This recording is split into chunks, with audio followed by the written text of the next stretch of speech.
வணக்கம்.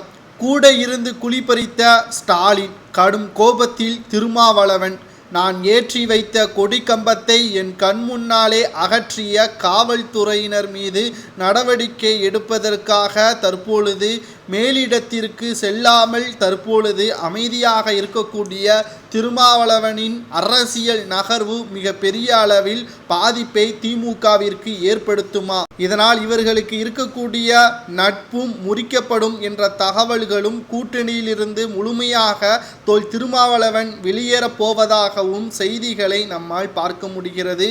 அதாவது மதுரை புதூர் பகுதியில் ஆக்கிரமிப்பில் இருந்ததாக கூறி விடுதலை சிறுத்தை கட்சி கொடிக்கம்பம் காவல்துறையால் அகற்றப்பட்டுள்ளது. புதூர் பகுதியில் விடுதலை சிறுத்தை கட்சியினரால் நடப்பட்டிருந்த 20 அடி உயர பழைய கொடி கம்பம் அகற்றப்பட்டிருப்பது விடுதலை சிறுத்தை கட்சி தொடங்கிய பொழுது முதல் முறையாக திருமாவளவன் அவர்களால் புதூர் பகுதியில் இந்த கொடி கம்பம் நடப்பட்டது.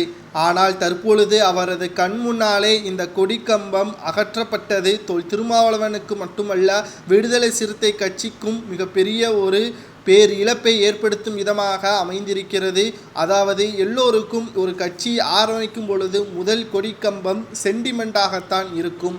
ஆனால் தற்பொழுது முதல் கொடிக்கம்பத்தை இத்தனை வருடத்திற்கு பிறகு அகற்றுவதால் அந்த கட்சி இருக்கக்கூடாது என்று ஆளும் கட்சி நினைக்கிறதா என்பதை தான் திருமாவளவனிடம் விடுதலை சிறுத்தை கட்சியின் தொண்டர்கள் கூறி வருகிறார்கள். ஒட்டுமொத்தமாக திருமாவளவன் அவர்கள் அமைதியாக இருந்தாலும் இந்த விவகாரம் தீவிரமாக வெடித்திருந்த நிலையில் திருமாவளவன் அவர்களிடம் திமுகவின் ஆட்சியில் நமக்கு அதிகாரம் இருக்க வேண்டும், நாமும் ஆட்சி அதிகாரத்தில் இருக்க வேண்டும் என்பதற்கேற்ப சில முக்கியமான கோரிக்கைகளையும் திமுகவிடம் முன்வைத்திருப்பதாக தகவல்கள் வெளியாகியிருக்கிறது. இதனால் திராவிட முன்னேற்ற கழகத்திற்கு நெருக்கடியை கொடுக்கும் விதமாக விடுதலை சிறுத்தை கட்சியின் முக்கிய கோரிக்கைகள் முன்வைக்கப்படுவதாகவும் இதனால் கடும் கோபத்தில் ஸ்டாலின் அவர்கள் இருப்பதாகவும் செய்திகளை நம்மால் பார்க்க முடிகிறது. 2026 சட்டமன்ற தேர்தலில் திராவிட முன்னேற்ற கழகத்துடன் கூட்டணி வைப்பது சாத்தியக்கூறு இல்லை என்று விடுதலை சிறுத்தை கட்சியின் நிர்வாகிகளும் தொண்டர்களும் கூறி வருவதால் இவர்களை எப்படியாவது தன் பக்கம் இழுத்துவிட வேண்டும் என்று அதிமுகவினர்கள் மறுபக்கம் தங்களது திட்டங்களையும் செயல்படுத்தி வருகிறார்கள்.